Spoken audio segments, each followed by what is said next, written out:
3 up, 2 across, tap that play button 3 times, and walk through the archway into Dialogue Alley.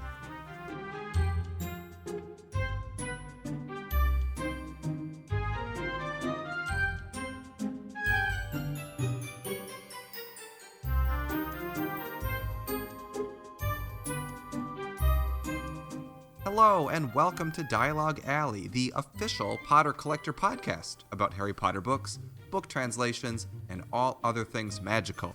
I'm Eric. I'm Carly. And it's just the two of us today, but that's okay because the two of us are still Harry Potter book translation collectors, which means we collect Harry Potter books from all over the world, and we have some awesome ones to talk to you about on this episode. This is episode 22 of season 4 of our podcast, and we are so excited to be here talking to you lovely listeners about the thing that we love, which is collecting Harry Potter books. Am I right, Carly? You are so right, Eric. Yes. Anything new with you, Carly? Like, just how are things going? It's just the two of us. It's kind of a weird vibe. Not weird vibe, but like it's scaled a lot back since we're used to having 4 people now. I know. It's quieter than usual. I'm good. I'm trying to think. I haven't gotten any book mail recently. I haven't. I mean, I'm still selling books. There's still that going on. Other than that, That is true. I can't think of much. And I'm selling on eBay again, so that's been things. Well, I think speaking of selling things, we can mention really quick that if this is your first time listening to us, welcome. We're so glad. It's going to be different because it's just Carly and I. If this is not your first time listening, you will know that we do have a Patreon, and for a very small monthly contribution, you get access to our Discord, which is a great community for Harry Potter translation collectors. And we have so many people selling books right now on our Discord, and for not very much money. I can't remember who started. Maybe it was David that started the $20. I think it was, and it's such a great idea, especially for newer translation collectors, because you can grab those, easier to find translations for not a lot of money from somebody that you can really trust. Our patrons are great. Right, and that's exactly what I was going to say, is that you know that it's a book that is going to be exactly what the person that is selling it says it's going to be, which is a huge kind of like a relief almost. Right. Like when you don't have to worry about like with getting. The eBay or Amazon stock photos or like those big massive sellers who are like, oh yeah, it's a French book, and you come and it is a French book, it's just the cover's torn off, stuff like that. Or like in my Marathi adventure, which a lot of us were buying used copies of Marathi book 1, hoping for the original translation, and every picture that I purchased, or every picture of a book that I purchased was the stock photo, which is the original translation, but it would show up as the new translation. So you can't really trust the stock photo all the time on certain book selling websites. So, if you're looking to start your collection for not a lot of money at all, you might want to check out our Discord. And we also have which you can access through Patreon. And we have beyond that, we have a great access to resources just through networking and meeting people. But also we have a resources tab where people compile some of the places where they find some of the harder to find books. It's a really great community we have. Absolutely. But you know what else is great, Carly? What? The fact that our friend Peter is currently at the Wizarding World in Orlando right now, Great and he's segue. getting to experience all of that new stuff that's been going on, like the nighttime spectacular. There's probably some new food that he's eating. I'm sure there's some new merch that's available to buy. Yeah. So I'm very jealous that he is there. Same. I cannot wait to hear all about it. Well, I do have one more bit of news. It would have been funnier if Melanie was here, but I teased last episode that Brock had sent me the pre-movie font Brazilian Portuguese. Mm-hmm. He also sent me a library-bound Sorcerer's Stone book that's worth like a couple dollars. Yeah. And he did ask me, to do a fake J.K. Rowling signature on the inside with crayon. And so I did a very, very poor J.K. Rowling signature on the inside just for giggles. Obviously, we are not forgers. Right. But we don't condone that. I wrote a very poor... No, we don't. It was purely for comedy. But there you go. He took me up on my offer that if you send me a book, I will doodle a really bad forged signature inside with a crayon. So was it an orange if you crayon? too want to get in on this action, I think it was an orange crayon. Wonderful. You've always threatened to do things with orange crayon, so I'm curious if that's the color you went with. I think it was an orange crayon. But now I'm second guessing myself. But you know what? I think it was orange. Well, and I think I even it did cause a lot of humor in our Discord because Brock said that J.K. Rowling signed it for him at a McDonald's, which was hilarious. And McDonald's is kind of a little inside joke in our little patron group anyway. Like, I don't even know how it started. I think it was your fault. Probably. You were posting But a anyway, lot on of McDonald's and are off topic. I was. But we should get back on topic and move into our main segment, which is pretty large. And great.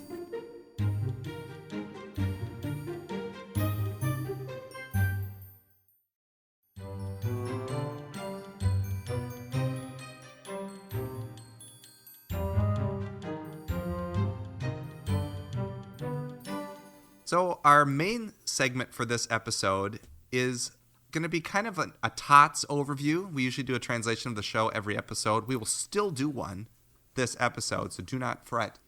But if you recall, probably, 5 months ago, 6 months ago, Melanie and I, just the two of us, recorded an episode about tiny tots. So it was all of the very, very teeny tiny editions of the Harry Potter books in the series. And I guess Melanie's not here. So Melanie is the tiny tots person. And Carly is here because I guess Carly is the mega big tots person. Which is funny because I'm going to be really short. I know. I think that is kind of funny. So we're talking about really big Harry Potter books. And not just big like weight, not just big like size. It could be either. It could be both. But I do think it's worth mentioning that most of the books we're going to talk about are not necessarily like a special edition of a book, with the exception of one, which we just have to mention because it's so gigantic. You can't have a segment about this and not. We have to. And we understand that there are a lot of Harry Potter books in our collection, so all the languages, all the editions that are big. These ones are big, like bigger than those books. So there are lots of big books. These are like, in our opinion, the biggest. It's not an exhaustive list by any means. No. And this is like compiled by looking around a room, basically. Yeah, and picking some up. I picked some up and went, "Whoa, baby, that's a big book." Yeah. So what's first, Carly? I don't know. I'm kind of a fan of the original big book. Yeah, the big book. Well, yeah. And there are two of these original big books. Yeah. This would be the Khmer translation from Cambodia, sometimes referred to as Cambodian. The language is called Khmer. We'll talk a little bit more about that later because this might be our translation of the show. Spoiler! But Khmer books 1 and 2 are the only two that were translated into that language. Yeah. And still, to this day, the only two that were translated. So if you want a complete set of the Khmer books, there are only 2 that you need. But they are getting very, very, very difficult to find. That's like saying, yeah, you only need 2. Go find it, or like Asturian. You just need the 1. Go have fun. Right, and they're really hard to find at the moment. They are, but we can talk about that a little bit later too. We'll get more in detail. Yeah, we can. But I was gonna say, I was just remembering when I got my first Khmer book 1, and I opened it up, and the first thing I thought of was like, wow, this book is huge. because it is. It's bigger than my head. Like, I could wear this book as a mask and you couldn't see a single part of my face. And to put it into perspective, for those that most people know the size of the American hardcover books, the US hardcover books, this is a solid, probably half-inch taller. Just to give perspective. And on wider. How tall. And it's wider. The book 2 is definitely wider. It's like a big floppy coloring book that you bought at Walmart is what exactly it reminds me of. Right, because I think if either of these books, 1 or 2, if either of them were hardcover, I don't know if I would necessarily have that same thought. Like, whoa, this book is huge. But the fact that it's hardcover softcover would fit. It just makes it seem bigger than it is. And don't get me wrong, it's still one of the biggest books in my collection, which is crazy. Or both of them. We're talking about both Khmer books collectively. They're almost exactly the same thickness, too. So they're pretty much the same book. They're both floppy because they're soft cover. So I think that's why they feel so much wonkier, because they are, kind of. They are. They're wonky. They are wonky books. And speaking of wonky books, another one that I think is just kind of wonky is, believe it or not, Carly, the German one book with all 7 that was released by Carlsen not too long ago, just this past within the past year. And that is still, we've talked about this book extensively, but when you're thinking about the biggest Harry Potter books, this is literally all 7 books in one book, and it's a big book. So yeah, we get it. It's not just one story, but it is one book, and that book is enormous. I mean, and Carlsen is pretty much great at making big books anyway. Like, the German books are all on the larger end of the Harry Potter Harry Potter translations, right? Oh, especially some of those box sets, too. I know, like the Rainbow box set, I'm looking right at it. But even the 20th anniversary, not much thinner. They just make big books. They're big too. I'm kind of glad that if anyone was going to do the all-in-one, that Carlsen did it, because they know how to do the spines well, to where they don't wear out from the weight. That's so important. That's true. That just reminds me of the first time that I read Goblet of Fire, the American version, published by Scholastic. And that was a book that was the biggest book that any kid my age had ever read up until that point, right? Up until the next book in the series came out, which was even bigger. But we talk all the time about how the Scholastic books are just made so well that even though that book was really big and it was heavy, especially for my little kid arms, it didn't seem like a burden to read that book. It just seemed like a bigger book. I don't ever remember thinking, like, how am I ever going to read this? It's too big. I was excited about how long it was, because the other books they ended so quickly. I read them so fast. So I was thrilled that, like, Goblet was bigger. That the size, the length of it wasn't daunting to me. And granted, I was an older reader when I picked up the series. But still, even as a kid, I was reading... I read Gone with the Wind when I was 8. So... Which is a very big book. If you haven't read Gone with the Wind, anybody, that book is also massive. It's like Tale of Two Cities big, or Great Expectations big. Yeah. So big books have never been a thing, but I was just excited about how much more of the world we got to explore in book 4. Yeah, exactly. Well, and so that was German. We got on that tangent because of the German 1-volume books 1 through 7. But another book that is just big, when I think of like a big book, is when I got my first Lithuanian hardcover book. Yeah. Not even the updated cover that Carly loves so much that she probably has one like in her pocket right now. If my pocket were that big. If you had the Janko jeans with the big pockets. Right. Both the Lithuanian Old and New are like the exact same size. So we can kind of lump those together too. But I got my first Lithuanian Sorcerer's Stone from Amazon. I think there were 2 available used. One was like in the hundreds and one was like 20. And the condition of the 21 said poor. And I said, I would take poor for $20 over good for hundreds of dollars. So I pulled the trigger on that. Yeah. And it was fine. I just needed to like clean up the cover a little bit. It had a little like dirt on it. Seems like someone just put it in like an unclean, I don't know, like an unclean trunk like or something. Storage space or something. Yeah. Yeah. But it was big and it's hardcover and there are no flaps. So it's just, just a typical hardcover they're really book. fun books. But in contrast to the Khmer, which is just slightly taller than the Lithuanian books don't feel big. Like, they feel big when you hold them next to another book, but I think it's just because it's hardcover, it doesn't necessarily feel, like, oddly big, if that makes any sense. I don't know. They feel... I thought it was pretty big when book 5 came. When my Lithuanian 5 came, I thought that was... And even Peter, who I bought it from, he was like, Carly, it takes 2 mailers because of the thickness. Well, that's true. Once you get up to book 5 of any of these, if they would make them, that would be massive. Can you imagine Khmer book 5 if they did that? Paperback? They would have to have... They probably saw how big the other books were and were like, we just have to stop. Maybe that's what. There's not. Maybe that's paper. why they stopped publishing these books altogether. They're just like, you know what? It's just too big. Too big. We can't do it. No one has room for these. They're too big.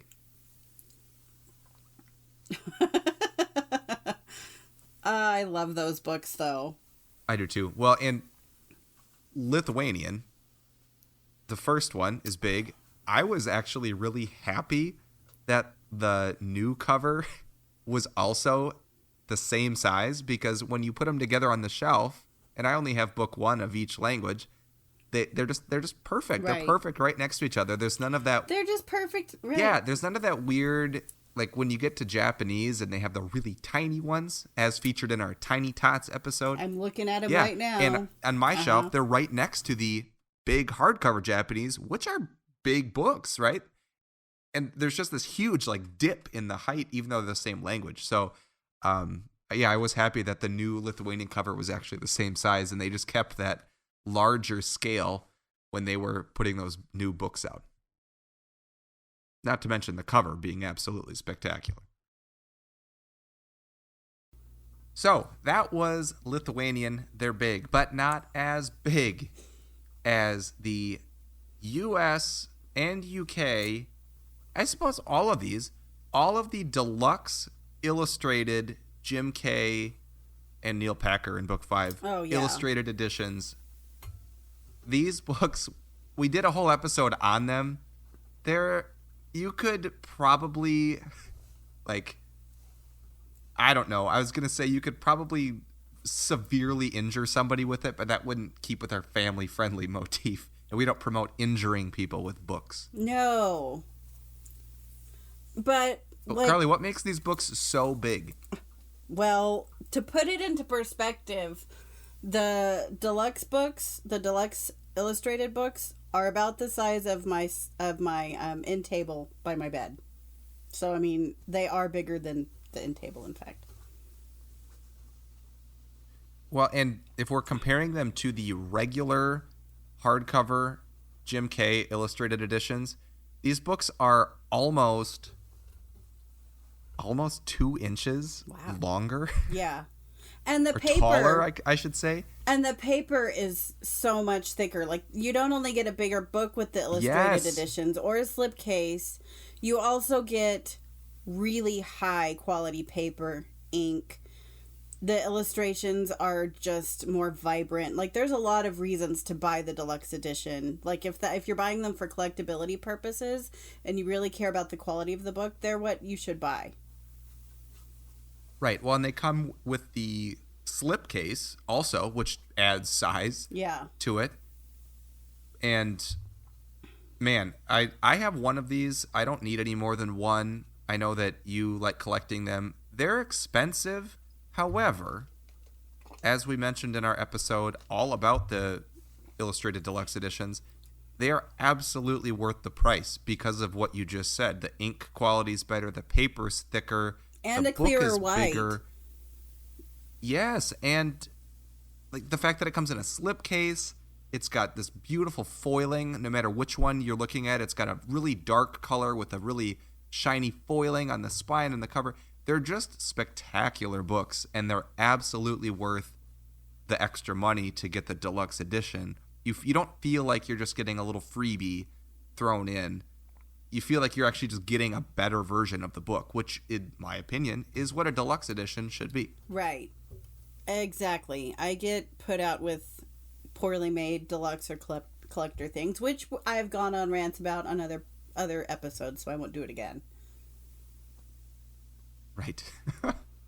But if you're going to say it's deluxe or collector, make it better. Make it nicer. Make it, give us a reason to want it. Exactly. And give us a reason to pay more money for it, because we will if it's actually worth it. Yeah. But, Carly, there are books that are bigger. The biggest books in all of our collections are books that I can't even read, not because I can't see the language, but I cannot use my fingers to read the Braille translations of the Harry Potter books. I only have one. I have book 1 from the UK, and it is in... It's 4 parts, or is it 5 volumes? Yeah, US Mine is is 5 volumes. Parts. Yeah.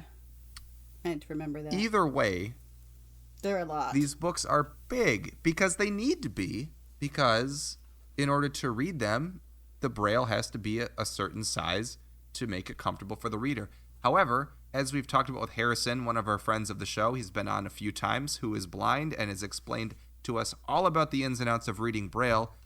Most people just like audiobooks or using an e-reader for Braille, not a giant, huge book. And I can see why. Yeah. I only have one of these books, and it takes up like an entire chunk of my shelf, and it has to be put like flat, not vertically.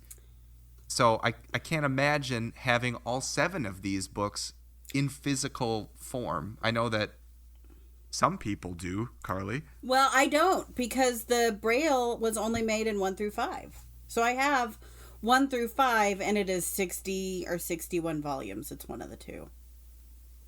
Like, book 5 is 16. It's the whole top part. I can't even reach it. I had to put it on a high shelf space. I can't reach it. Oh, that is crazy. And these books are very utilitarian. They don't need to look fancy because it's just for reading. Right. But they are still big, and they are heavy. And it would be really, really difficult, I think, if you did collect physical media in Braille, to find a good way to store them that wasn't just... Like, you'd have to really decide how many physical books you'd want to own, because they just take up so much space. Exactly. And importantly, these Braille books aren't only big because they're wide and bulky and there's multiple volumes for one book. The UK Braille books are tall. They're very tall. Like, they are tall. They're not on any of my shelves, not because I don't have the shelf space. We all know I could find that. It is because I didn't have a shelf tall enough, and I wasn't willing to take away from some of my other shelf space to fit them in. And right, I just didn't want to deal with that. So they live on a shelf way up there.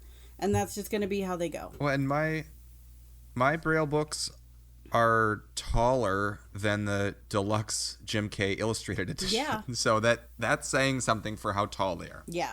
And they're paper copies, like well, of course the paper copies, but like the covers themselves, they're just cardboard. They're not super thick or super sturdy. Or like card stock. Yeah, I would say card stock. Or a thin, more so. Yeah. Not like a cardboard. No, they're not really board at all. They're, like Eric said, they're not even a good card stock at that. And they're very prone to, like, the covers themselves are very prone to getting, like, creased. So it's honestly just better to store them on their sides anyway, if you can.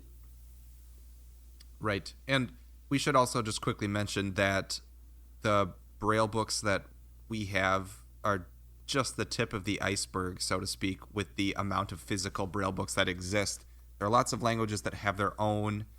So we can't speak for all of those. I only have UK English book Well, one. I know Xander. And Carly, you have the. I have US. You have the American. I have Carly, US right? and UK, and then Xander, who's a collector friend that I've known for quite a while. He traded somebody. Could have been Harrison. This feels like a Harrison trade. He traded somebody for a Braille copy of Finnish, which I think is 16 volumes for book one. Oh, or maybe goodness. 12 volumes. It was something like, because Xander was like, I don't know where to put it. Because they're not just, these books aren't super thin to begin with. They're pretty thick and floofy because of the way that they have to use the Braille printer to raise the Braille letters off the page. So they're pretty pillowy is really how they are. And I know book 5 from UK is 16 volumes. I had 16 boxes to pick up at the post office when mine came in. So I couldn't. That's insane. Yeah, I just remember Xander was like, I don't know what to do with it. I was thinking it'd be like book, like the U.S. Braille book one, where it's like 4 volumes or 5. 4 is U.S. So yeah, it's not. They take up a lot of space. Like there's a reason why Braille displays are a thing, audiobooks are a thing, and so on, as Harrison's gone on about. Right. Imagine living in like a studio apartment and trying to own physical Braille books. It just couldn't do it. No. Unless you don't want a bed or a fridge or something. No, I mean... Who knows? Yeah. Thank goodness for libraries, I guess. Right. Exactly. Well, I think that just about does it for the main mega tots that we wanted to talk about and in that main segment. But there's other... go ahead. I was just going to say there's other honorable mentions books, because this list is by no means exhaustive, right? We have like a lot of deluxe... What do you want to shout out? I'm specifically the French, the large print French is about as tall as Khmer, and it's fairly thick too, book one. And then also, like, the Chinese special editions tend to be on the taller side. So, they're pretty fun. Yeah, the brown ones? Well, not even that. I have a box set that, it's not the brown ones. I just have a hardcover Chinese box set that's pretty tall. It's the Ollie Moss covers. Oh, cool. Yeah, I didn't even... but they're pretty tall. So, yeah, I like off-size books anyway, so they tend to grab my attention, I think, more than, like, your standard books do. Yes. The large French too. We love those. But most deluxe editions tend to be on the taller side. That's just, I mean, if you're going to make it deluxe, also deluxe it, make it big. Right. It's like the big and tall version of books. Pretty much. The deluxe. Or they should make it like... edition. Make way. Yeah. I think they're fun. I think that just kind of is what makes them fun. Plus, you can have better artwork. It's not so small and tiny, And that's part of the reason why we collect these is for the art. So, yeah, deluxe books are fun. But you know what else is fun? They are fun. What's fun, Carly? Our translation of the show is fun. Yeah!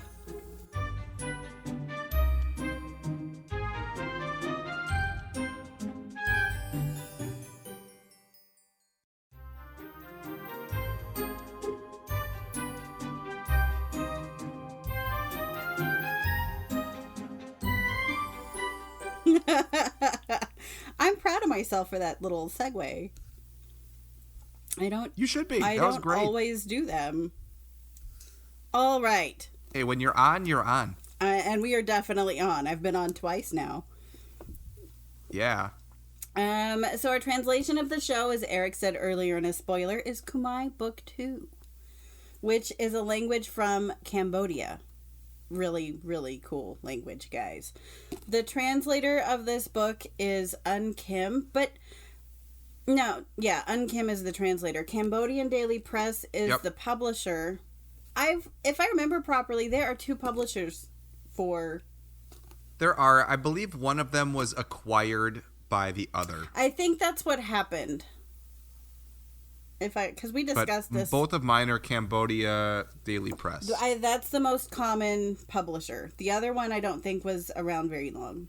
So I think finding ones I think are harder. Right, and I think Cambodia Daily Press just acquired that and just kept publishing the same book. Yeah. And interestingly, I want to say these don't have ISBNs in them. Or the ISBN that I've never looked at that. Or the ISBN that they have is for like the actual English book, because the copyright page is in English.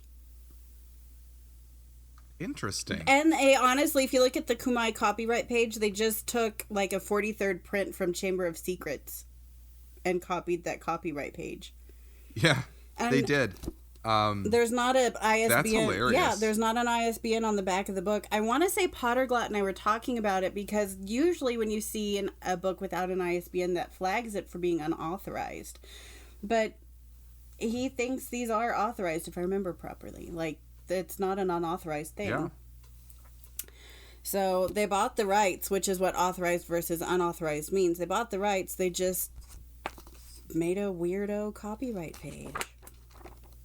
Right. Well, and what is like also interesting along that same storyline is that book 2, which we're talking about right now, has the UK Bloomsbury cover by art. Cliff Wright. But book 1 by Cliff Wright. Book 1 has the Mary Grand Pré American Scholastic book art. I know. And those are the only 2 books in the whole series. What's so funny is that by the time these were published, they were well past book 2. So they had 2 book 2s to choose from. 2 book 1s to choose from.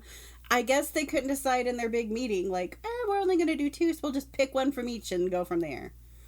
Also, on the back of the Khmer books, they have the synopsis of the book in English, like they do. They just literally copied the book art, like literally verbatim. English. They have, at the top, it says Harry Potter and the Chamber of Secrets, giantly. But at the top, it also in Khmer has the title. And then at the bottom right, it has Cambodia Daily Press. And that's the same for book 1. Book 1 is like a carbon copy of the American book. It just has Khmer in the top. So that's crazy. And yeah. Let's see. My chat froze.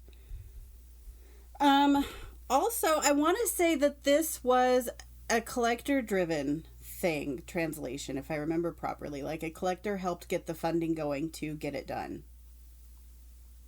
Is what I heard. I don't know how true that is. I would love for it to be true, being just very honest. I would love for that to be true. But that would be great. Yeah. And that kind of would make sense, especially thinking that they only got through book 2 publishing these. Yeah. I mean, there are 17 million Khmer speakers for L1, and the fact that they only got through book 2, like that's a really weird juxtaposition of numbers, Carly. It is weird. Also, Brock just said in our chat, in our live listen-in chat, he said you can find MGPCOS stock photos for Khmer or Chamber of Secrets stock photos for Khmer. Interesting. So I don't know that. I mean, there's still so much we don't know. Like, I've heard Bengali, who also mixes US and UK cover art, but they did all 7 books just very poorly. The book 3 I've heard is available in both US and UK cover art, although it's the US that I think is more common. I don't remember which one it is right now, but yeah. So things happen, and it's not like we have access to Cambodia super easily, so I wouldn't be surprised. I kind of want there to be. But that's the fun of this hobby. Yeah. Like, the fact that this scenario, books 1 and 2, with different, like, countries' art, that's just crazy to me. That's so cool. That's if I find the MGP one, a unique situation. If I find it in the wild in real life to buy, I'd probably have to buy the Chamber of Secrets Khmer as well in I would Grand too. Prix cover art, just because it's super hard to find. I mean, if this one's also hard to find, which we'll talk more about in a minute, that cover has to be really hard to find, and I'm drawn to rare things, so there we are there. Plus, it's just another unusual big book.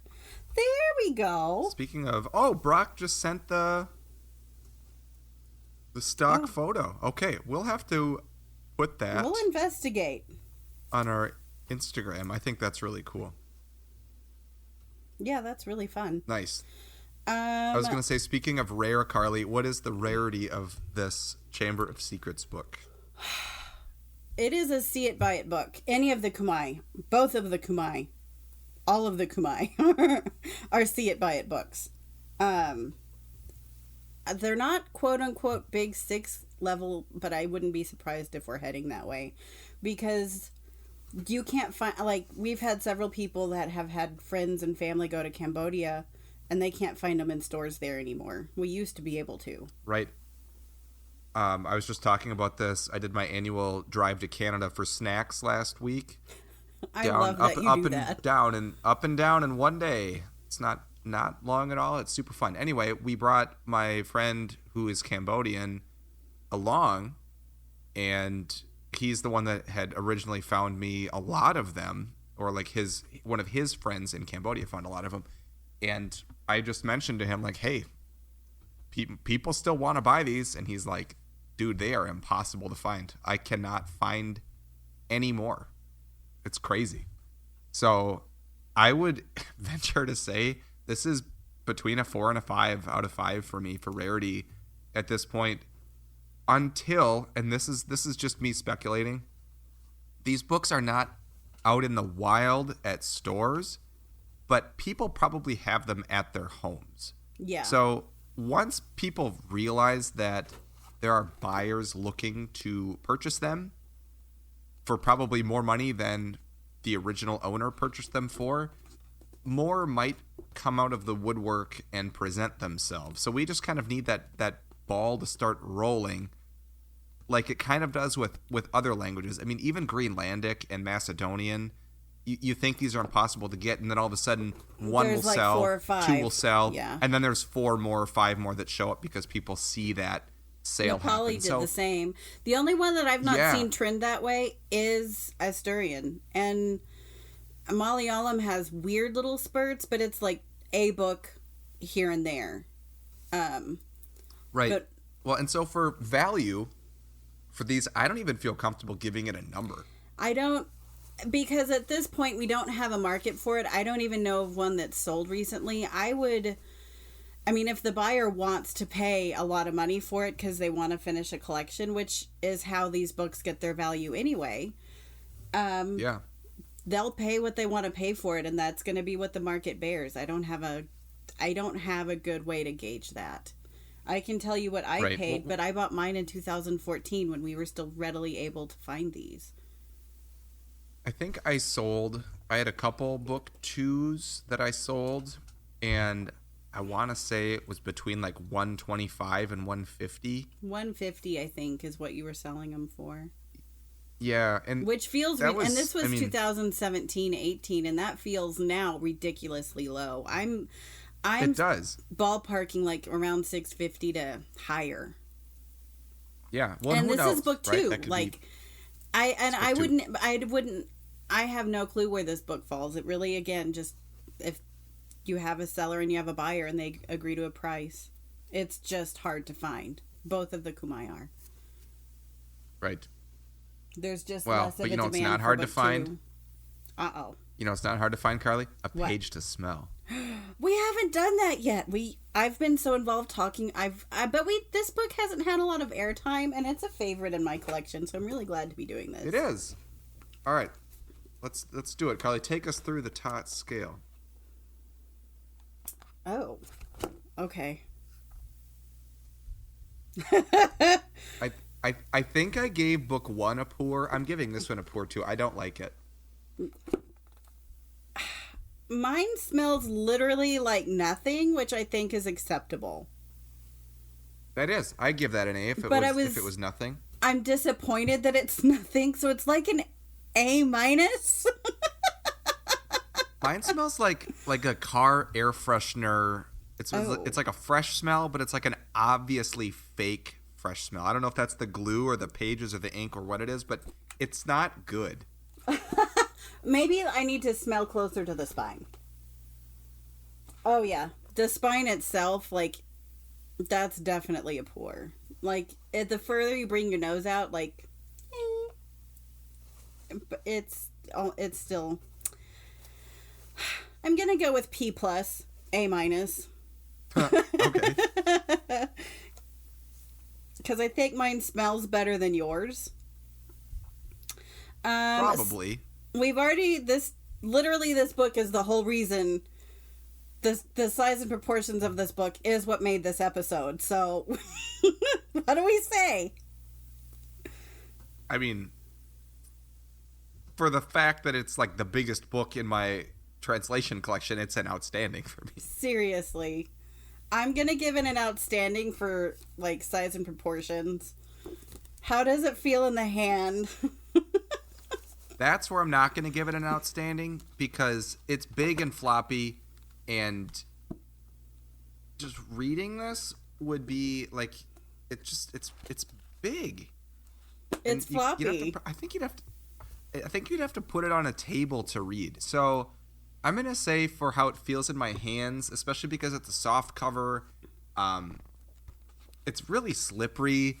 I'm just gonna give it an A. It's fine. Well, you know what though? I don't know. I'm torn between an A and a P. I'm going P because it's so floppy. Then I'm going that P too. I'm going P too then. Yeah.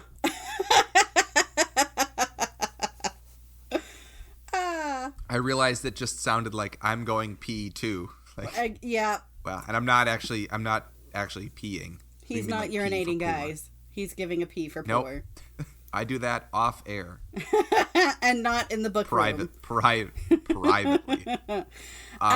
Quality of the book. So this book is odd because I feel like it's all over the scale. Yeah, what do you think for quality? I'm going to actually say exceeds expectations. Even though, like, it just got a P for how it feels in my hand. When you open the book to read it, like, even middle of the book to read it, like, it doesn't bend the spine.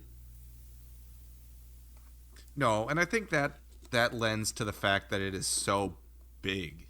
Right. And floppy. I think right? that they took into consideration something when they were making these. The wrapper itself isn't in the worst quality. Like, mine has literally been moved all over this country. It came from Chicago. I think I picked it up in Chicago. In fact, flew with me to Texas, and now it moved out with me to Utah. And that was a hard move, you guys. It was a hard move on me in the books. And very minimal creasing. It handled being packed up very well. And I didn't have a lot of time to pack up my books when I was packing them, so it handled that just fine. So I'm going to have to say exceeds expectations for how floppy it is. The paper quality itself is also nice, clean and white, and it's not super thin. Although you can see the ink from the other side of the page, it doesn't get in the way of reading it. I agree with all of that, but it doesn't do for me what it's doing for you. I'm just going to give it an acceptable. Things that bring it down for me. Uh-huh. Well, things that bring it down for me are the fact that the flap is like a fake flap on the inside. It's just printed like there'd be a fold out, but there's not. No. There's all of these weird errors on it that are just not quality. Like, if you look at the back flappy about J.K. Rowling, which is in English, right, it says at the bottom, jacket art copyright 1998 by Mary Grand Pre. Yeah, it's jacket all U.S. design stuff. by Mary Grand Pre and David Saylor. That's U.S. stuff. They probably just took the back flappy stuff from their first book, which was Mary Grand Pre, and they just, because this whole thing is a giant copy and paste. But the front flap mentions Harry Potter and the Philosopher's Stone. Right, because they used the UK book. Which I think they used the UK. I think they just didn't pay attention to the weird. back flappy or fake flappy. Also, We Right. don't know when this book was really printed because we have a copyright page from a 43rd print, Chamber of Secrets, UK. We don't have a date when this actually was published on the book. I think we can surmise, but I don't know that I actually know when it came out, if I'm being honest. Well, what do you think of the cover art? Because I think it's kind of poor. It's cool, but I think the fact that it's just the UK art with just tiny strip of information in Khmer at the very top. I will say, Like, if I held ever this far saw enough this, away, you'd have no idea it was from Cambodia. I would, but I also know what I would be looking for. If I were to see this on eBay, I would buy it immediately because I knew what it was. But, I mean, as far as the cover art, they just blew it up, and I don't think they did a great job of blowing up the art. No, so I'm giving it a poor. It's Yeah. not an inspired port of the book. No. The art that it was based on. At least they made the art fit the size of the book, though. Like, at least they didn't leave, like, the tiny little image and then with a weird border or something like that. I'm looking at you, Luxembourgish. Ooh, haha. And I will add that the colors are very vibrant and, like, it looks nice in terms of the art. So the art itself is good. Like, they printed it, it looks fine. So that part's okay. It's just very uninspiring, which is why I'm giving it a P. The ink saturation is great, but it doesn't do anything extra for me, so it's just a P. X Factor, I think we already know what our X Factor probably is. Well, the fact that it's huge. Yeah. Yeah. I'm going with the fact that it's gigantic and just the weird mystery surrounding all of it, like the clearly taken from the US book back flap to the weird copyright page to the absurd amount of English on the front and the back and everywhere but the actual text of the book. There's just so many really bizarre things. The lack of the ISBN, honestly, is weird. So just all of that, I think, is also an X factor for me, apart from the giant size. Yeah. I think, this has a lot of X factors. None of them are great, but they're all unique. Because,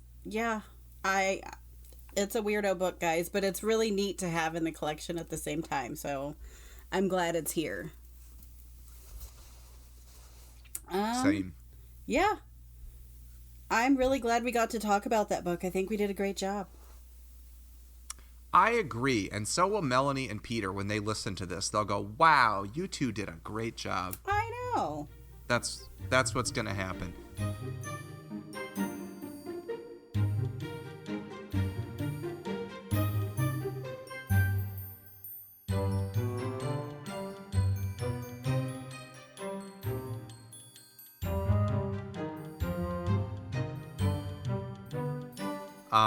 But you know what else is going to happen? We are going to have to end this episode because that is all the time we have today. If you want to get in touch with us, we are on Instagram. Carly's at All the Pretty Books. I am at Nocturne Eric. Melanie is at the Harry Potter Collection. And Peter, of course, is at the Potter Collector. You can find this podcast on Instagram at Dialogue Alley Podcast. You can also find us on the World Wide Web at dialoguealley.com. You can send us an email through our website, or you can email us at dialoguealleypodcast@gmail.com. And you can listen to us anywhere you're listening. So where you're listening now is a great spot. You can also go to any podcast streaming apps, Apple, YouTube, Spotify, Pandora. We're on all the places. I do like that we're on YouTube because you can just look at a static picture of our translation of the show for the full duration of the episode. Well, and so if you want to put it on your TV and just go boom. I have friends that's how they listen to their podcast, is just through YouTube. Oh, yeah, especially if you're at work or something. You just want to throw it on your computer in the background. Yeah, it's easy. We are also on Discord, and you can access our Discord by supporting us on Patreon. So if you would like to support our show a little bit more than you already are doing, you can go to patreon.com/dialoguealley and contribute a small monthly galleon or 2 or 3. I don't know what the conversion rate would be. But you get such things as access to our Discord, ad-free episodes, bonus episodes, access to our resources tab. So if you're looking to start or add to your Harry Potter book collection, regardless of what that collection is, we have resources and people that would love to help you along your collecting journey. And like Carly said earlier, it's just a great community of people. And like I mentioned, there is a book sale going on in there right now for $20 translations, which is awesome. It's a great deal, in my opinion. Yeah. It's a great place to deal. start. It really is a great place to start. And then if you decide you don't like it, it's an easy place to sell translations as well. That's true. And then if you really don't like it, it's an easy place to just stop giving money to our Patreon. It's not hard to stop giving us money. You just hit done or quit. I don't know. I don't know. Anyway, well, one more reminder that we are the official podcast of the Potter Collector. If you are here because you like the Potter Collector, that is wonderful. We're so glad that you have joined us for this episode. And now it is time to walk back through the archway and into your daily lives, and we'll catch you next time. Bye. Bye.